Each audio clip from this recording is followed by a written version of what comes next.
आज राजस्थान के पुष्कर में कांग्रेस सांसद राहुल गांधी कांग्रेस के 10 दिवसीय राष्ट्रीय चिंतन और आवासीय प्रशिक्षण शिविर के समापन सत्र में करेंगे शिरकत।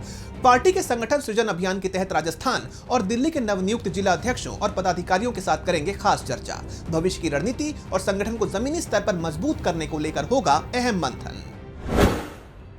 कांग्रेस सांसद राहुल गांधी के खिलाफ वाराणसी की एमपी एमएलए कोर्ट में आज होनी है अहम सुनवाई। वादी हरिशंकर पांडे से जुड़े मामले में आज अपर जिला जज के समक्ष होगी बहस। भगवान राम को काल्पनिक बताने से जुड़ा है ये मामला। पिछली सुनवाई में राहुल गांधी की तरफ से कोई नहीं हुआ था पेश, जिसके बाद कोर्ट ने उन्हें स्वयं या वकील के जरिए पेश होने का जारी किया था समन। आज बंगाल की बीजेपी सरकार का होगा पहला कैबिनेट विस्तार। 2 दर्जन से ज्यादा विधायकों को मिल सकती है कैबिनेट में जगह। उत्तर बंगाल, जंगल महल और मथुआ बहुल क्षेत्रों के विधायकों को मिल सकती है बड़ी जिम्मेदारी। राजभवन में सुबह 11 बजे से होगा शपथ ग्रहण। सीबीएसई बोर्ड के छात्रों का इंतजार हुआ खत्म। 10वीं और 12वीं के रिजल्ट के बाद कॉपियों की री-इवैल्यूएशन और नंबरों की समीक्षा के लिए ऑनलाइन पोर्टल हुआ शुरू। मूल्यांकन प्रक्रिया को पूरी तरह पारदर्शी और तकनीकी खामियों से मुक्त रखने के लिए बोर्ड ने लिया था देरी का फैसला, ताकि छात्रों को ना हो कोई परेशानी।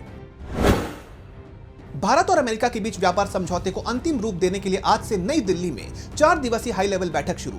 दोनों देशों के बीच अंतरिम व्यापार समझौते और व्यापक द्विपक्षीय व्यापार समझौते पर लगेगी मुहर। भारत की ओर से मुख्य वार्ताकार दर्पण जैन और अमेरिका की ओर से ब्रेंडन लिंच करेंगे डेलीगेशन का नेतृत्व।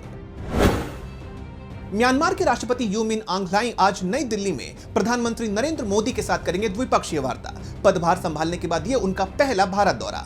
दोनों देशों के बीच रक्षा, सीमा सुरक्षा, व्यापार और कनेक्टिविटी को और मजबूत करने पर होगी अहम चर्चा। बीजेपी के राष्ट्रीय अध्यक्ष नितिन नवीन की अध्यक्षता में आज दिल्ली में पार्टी की बड़ी बैठक। सभी राज्यों के प्रदेश अध्यक्ष और संगठन महासचिव बीएल संतोष सहित कई दिग्गज रहेंगे मौजूद। हाल ही में दिल्ली, पंजाब, हरियाणा और त्रिपुरा में नई लीडरशिप सौंपने के बाद संगठन को और धार देने पर होगा मंथन। भारतीय कपड़ा क्षेत्र को बढ़ावा देने के लिए केंद्र सरकार का बड़ा फैसला आज से लागू।